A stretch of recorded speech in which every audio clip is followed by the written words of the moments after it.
Sir ভেতরে আসবো? হ্যাঁ, ভেতরে চলে এসো,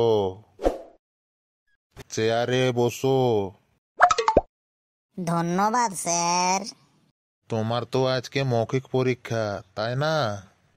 হ্যাঁ স্যার। ও, তুমি মৌখিক পরীক্ষার জন্য তৈরি আছো তো? একদম স্যার, একদম আমি তৈরি আছি।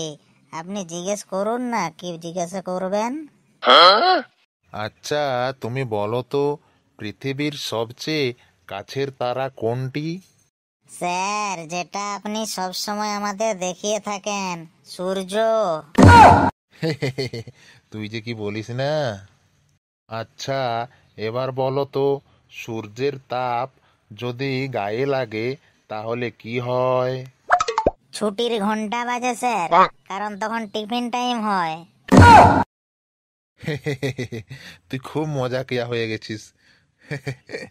এইবারে বলো তো, তোমার কাছে 10টি লিচু আছে, আমি 4টি লিচু খেয়ে নিলাম, তাহলে তোমার কাছে আর কয়টি লিচু থাকবে?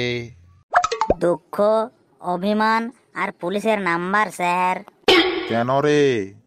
কারোর লিচু জিজ্ঞেস না করে খাওয়াকে চুরি বলে স্যার। বেশ বেশ, টাইম ইজ মানি, এই বাক্যটার বাংলা অনুবাদ করতো। সময় পয়সা না স্যার, সময় হলে বাবা পয়সা দেয়, মা কাজ দেয়, আর আপনি হোমওয়ার্ক দেন। তুই আমাকে একদিন পাগল করেই ছাড়বি মনে হয়। আচ্ছা, এবারে বল তো, জল গরম করলে কি হয়? স্যার চা হয়, আর চা হলে মা টোস্ট বিস্কুট দেয়। আরে হতভাগা, আমি বলছিলাম উষ্ণতা বাড়ে। উষ্ণতা বাড়লেই তো চা ভালো হয় স্যার। আচ্ছা, এবারে বল তো, পলাশির যুদ্ধ কবে হয়েছিল? স্যার, আমার মাথা ব্যথা করছে। ইতিহাস নয়, ইতিহাস নয়, আমাকে হিস্ট্রি জিজ্ঞাসা করুন। আচ্ছা আচ্ছা, ঠিক আছে ঠিক আছে, তাহলে বল তো, মির্জাফর কে ছিলেন? স্যার, স্কুলের বাইরে যিনি হেয়ার কাটিং সেলুন চালান, তার নামও কিন্তু মির্জাফর। একটা সাধারণ প্রশ্ন, তুই কেন স্কুলে আসিস? স্যার, বাড়িতে মা শুধু হোমওয়ার্ক করায়, তার জন্য আমি স্কুলে আসি। কেন, তোর স্কুলে আসতে ভালো লাগে না?